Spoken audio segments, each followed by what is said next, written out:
있는데요. 제가 질문 드릴 때 답변하실 때 표정 관리를 조금만 신경 써 주셨으면 좋겠습니다. 보시는 시청자들, 유권 시민들께서 오해할 수 있습니다. 사안의 위중함을 인식해 주셨으면 좋겠습니다. PPT 보겠습니다.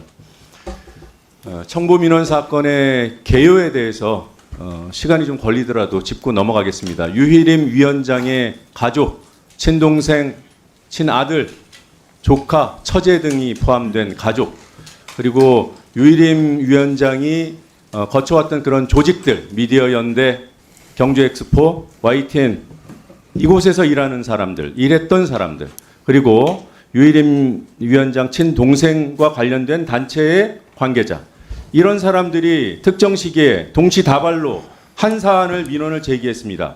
이런 사안을 가지고 유희림 위원장을 중심으로 뭔가 얘기가 됐을 거라고 의심하는 것이 지극히 당연하지 않습니까? 신청인이 이 특정 기간에 최소 40명입니다. 확인된 것만. 또 이거 파악하는 기준에 따라서 또 달라질 수도 있어요. 건수도 저희 의원실이 파악한 것만 100여 건, 백수십 건이라는 그런 판단도 나옵니다. 정확하게 조사하면 더 나올지도 몰라요. 게다가 이 민원 신청들이 특정한 시기에 특정한 문구들을 공유하면서 이루어집니다. 이걸 의심하지 않는 것이 이상한 거죠. 안 그렇습니까? 다음 PPT 보겠습니다. 지난해 9월 13일 여기 계신 방심위 고위 관계자 여러분 똑똑히 봐주십시오. 9월 30일에 여러분의 직원들이 나눴던 톡입니다. 친형제인 건 99.9% 확실해. 누구 얘기하는 겁니까? 유희목 씨 얘기하는 거죠. 유희림 위원장하고 이름이 비슷하고 유희림 위원장이 쌍둥이 동생이 있다는 거 알기 때문에 이상하게 본 거예요. 이게 정보 유출한 겁니까? 이거 가지고 구글링을 하잖아요. 여기에 나옵니다. 민원인 메일 주소 앞부분으로 구글링 해보면 그 단체 사무국 소속인 걸로 나와. 이것까지 다 보고 어떻게 정보 유출이라고 의심합니까? 시작이 이거잖아요. 다음 거 보시겠습니다. 9월 14일 보고가 이루어졌다고 하는데 장격식 단장 아직도 부인하죠. 담당 직원이 보고하자고 했던 담당 직원이 다른 동료 직원과 대화를 나눕니다. 보고하는 거야? 팀장이 위원장한테 보고하고 왔다고 뭐라고 하던가. 안 그래도 비서실한테 연락해서 민원 넣은 거 전부 취하시키도록 하고 있었다고 팀장이 위원장으로부터 극찬을 들었다면서 했다는 얘기를 이 당시에 9월 14일 당일에 이 사람이 조작해서 카카오톡을 합니까? 이게 상식적으로 이해가 된다고 봐요. 그러고도 유희림 위원장 편에 서서 직원들 탄압하는데 부역합니까? 유희림 씨 혼자 덮고 갈 수 있는 사안이 아닙니다. 여기 계신 누군가는 조력을 하고 있기 때문에 가능한 일이에요. 권력이 등 뒤에 있다고 굳게 믿고 있는 것 같은데 지금 보십시오. 누굴 수사하고 있나. 여러분들이 기대고 있는 경찰, 검찰, 직원들만 뒤지고 있어요. 유희림 위원장 휴대폰만 압수수색해도 다 드러날 일입니다. 이미 다 확인됐을 거예요. 여러분들이 모시는 유희림 위원장이 억울해 보이면 수사 받으라고 하십시오. 휴대폰 열면 다 나오는 거 아닙니까? 박종현 감사실장님. 예. 당시에 사무총장 직무 대리셨죠? 예, 그렇습니다. 공정하고 성실하게 감사 임하고 계신다고 했죠? 예, 그렇습니다. 공정하고 성실한 감사는 개인의 의지로 이루어집니까? 제도적인 장치로 이루어집니까? 법과 규정에 따라 수행할 겁니다. 본인의 의지와는 무관한 거예요. 유감스럽게도. 그렇죠? 그렇습니다. 본인은 지난해 이 민원 사주라고 불리는 사건이 있었을 때 사무총장 직무 대리였죠? 예, 그렇습니다. 그리고 일정 시점 이후에 감사실장을 맡으셨어요? 예. 유희목 민원 시청 사실 9월 14일, 9월 13일쯤에 최소한 확인된 것으로 나오고 9월 14일에 이걸 보고해야 된다는 것. 유희목을 찾아낸 사람은 보고해야 한다고 했고 보고서를 만들었어요. 그 당시 사실 알았습니까? 그건 알지 못했습니다. 네. 9월 27일에 사내 게시판에 이런 글이 올라왔죠. 유희림 위원장님 왜 회피하지 않으십니까? 이거는 유희림 위원장 지인들, 가족을 포함한 지인들이 민원 신청인이니 이해충돌 회피하라는 일종의 고언 아닙니까? 맞습니까? 아닙니까? 저도 그 게시글은 봤습니다. 네. 예. 그러나 통상적으로 게시물의 성격만으로 그것을 어떠한 민원인을 특정할 수 없는 위원회의 민원 사항을 고려해서 그것에 대해서는 이런 일이 있을 수 있나 정도만 인식하고 있었습니다. 있을 수 있나라고 인식하셨을 때 감사실장이셨죠? 예, 그렇습니다. 조사해 봐야 된다는 생각 안 했습니까?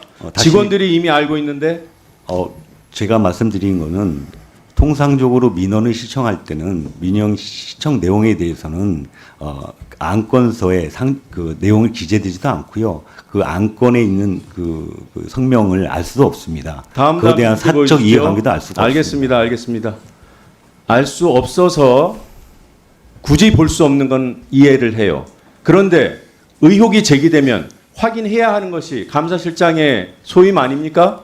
그래놓고 무슨 공정하고 성실한 감사를 합니까? 없습니다. 이제 제 말씀은 게시글이 하나 올라오는 거 가지고 그것이 그러니까- 신고 조치도 없는 상태고 어떠한 별도의 보고도 받지 않은 네, 상태에서 그만 감사를 할 말씀하셔도 수 돼요. 있는 이미 상황은 다 아니라고 전달됐어요. 봅니다. 예. 그런 말씀을 기기하게 하시면 본인한테 불리합니다. 설득력이 없잖아요. 팀장이 자기 직을 걸고 실명으로 게시글을 올렸으면 확인해 보는 것이 기본이죠. 그게 감사죠. 그리고 조금만 확인하면 해당 부서에서 보고서가 작성된 사실까지는 확인할 수 있었어요. 옆에 계신 장경식 단장은 결국 보고를 안 했다고 그렇게 주장을 하고 계신데 보고서가 만들어진 사실은 인정하셨습니다. 그 정도면 회사 내에 공적인 기능이 발동하고 있는 거예요. 그걸 감사실장이 몰랐으면 지금이라도 창피해 하셔야죠.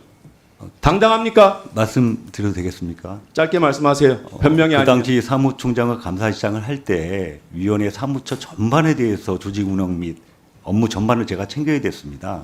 그리고 공익 네, 됐습니다. 그때 무슨 감사원 말씀인지 공익 알았어요. 감사하고 그만하세요. 여러 가지 일들이 그만하셔도 겹치고 있었어요. 돼요. 예. 필요한 답변만 들으면 됩니다. 이 질의 방식은 나중에 부족하면은 위원장께 시간을 요청하세요. 예, 알겠습니다. 기본적으로 질의 방식에 대해서도 이해를 못하고 나오셨어요. 감사실장이 할 일이 많다? 그래서 몰랐다? 위원장의 이해 충돌과 관련된 그런 의혹이 제기되는데 그게 후순입니까? 여러 가지 일들 중에 하나예요. 1분 더 드리세요. 그렇게 안이하게 판단하십니까? 그런 안이한 판단과 위원장을 위한 그런 입장 때문에 지금도 감사실장 하고 계시다고 생각하지 않아요? 그건 좀 자, 행동강령 보세요. 누구든지 임직원이 이 강령을 위반한 사실을 알게 되었을 때 이해 충돌은 강령 위반이죠. 맞아요, 틀려요. 이해 충돌은 강령 위반이에요, 아니에요?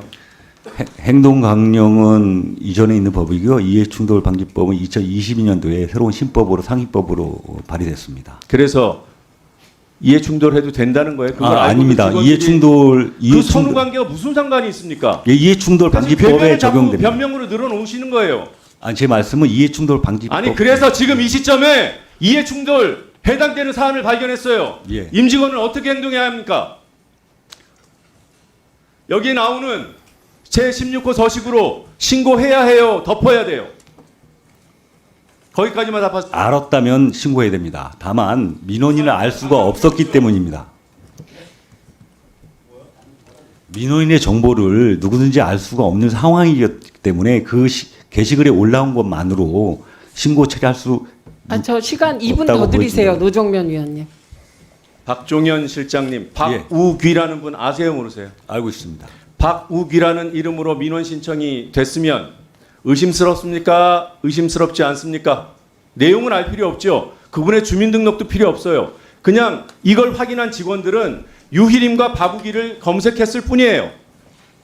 직원들은 저 행동 강령을 지키기 위해서 그런 식으로라도 노력하는데 감사실장이라는 사람이 민원 정보는 알 수가 없다? 그러면 이 강령 왜 있는 겁니까? 이해 충돌 왜 규정해요? 그러면 내가 시켜서 누군가를 위원장이 누군가를 시켜서 민원 제기하게 하면 다 덮이는 거네요. 지금 감사실장의 논리대로라면 감사실 필요가 없는 거죠. 제가 말한 거는 그런 상황을 말씀드렸다는 거고요. 그 상황하고 지금 약간은 감사실장이 할 수 다르다고 있는 얘기는 내가 용기가 없고 비겁해서 유일인 편에 섰다. 그 자백밖에 없습니다.